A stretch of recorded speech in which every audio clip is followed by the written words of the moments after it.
বন্ধু বান্ধৱীসকল মোৰ চাহৰ কাপটোৰ সৈতে কাষত থকা বস্তুখিনি নিশ্চয় চিনি পাইছে, কিন্তু এইটো কাটা বিস্কুট নহয় দেই। কি হৈছে আহক আপোনালোকক তাকে দেখুৱাবলৈ আজি ভিডিঅ'টো প্ৰস্তুত কৰিছোঁ। কেনেকুৱা পায় শেষলৈকে চাব।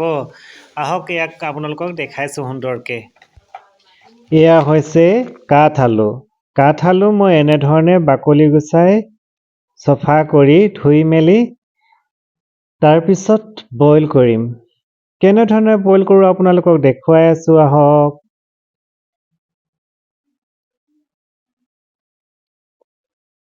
এয়া ইমানকেইডোখৰ মই বাকলি গুচাই চফা কৰি লৈছোঁ। এতিয়া ধুই আনি ইয়াত টুকুৰা টুকুৰ কৰি চচ এটাত মই গেছত বহাই দিলোঁ। বহাই দিয়াৰ পাছত অলপ সময় হোৱাৰ পাছত মই খুচি চাইছোঁ সিজিছে নে নাই। সিজিছে নাই মই চাই লৈছোঁ এবাৰ ভালকৈ। হোৱা নাই আৰু অলপ দেৰি ৰ'ব লাগিব।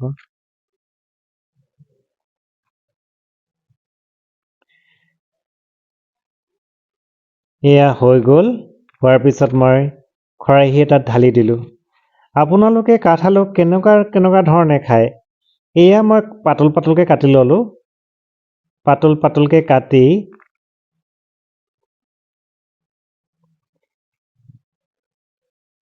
ইয়াত কেৰাহী এখন বহাই দিলোঁ। ইয়াত মই ৰিফাইন তেল ব্যৱহাৰ কৰিছোঁ। মিঠাতেলো ব্যৱহাৰ কৰিব পাৰি, একো কথা নাই, কিন্তু ৰিফাইন দিলে যিকোনো বস্তু খাবলৈ লঘু হয়নে নহয়নে। অলপ মিঠাতেল হ'লে মানে তেলটো বেছিকৈ লাগি থকা নিচিনা লাগে। ৰিফাইন দিলে মানে কি আৰু বিস্কুট বনালে ভাল যেনেকুৱা হয় তেনেকুৱা হয়নে।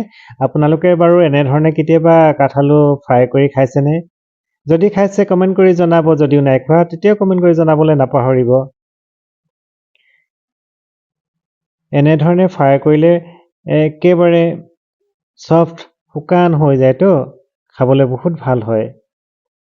অলপ নিমখ সানি ল'বলৈ কিন্তু নাপাহৰিব দেই।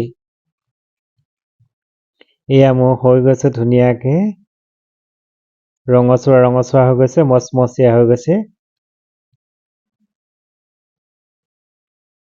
এইকেইটা ইয়াত ৰাখি দিলোঁ আৰু অলপ আছে সেয়াও মই ফ্ৰাই কৰি লওঁ।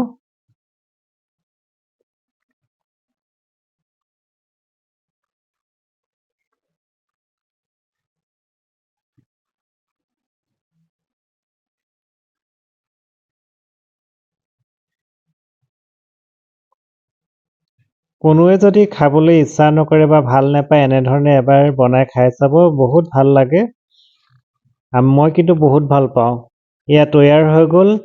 হৈ যোৱাৰ পাছত মই শ্ৰীমতীকে প্ৰথম খাবলৈ দি চাইছোঁ কেনেকুৱা পায়নো। আহক ভিডিঅ'টো শেষলৈকে চোৱাৰ বাবে আপোনালোকলৈ থাকিল ধন্যবাদ, অশেষ ধন্যবাদ জনাইছোঁ।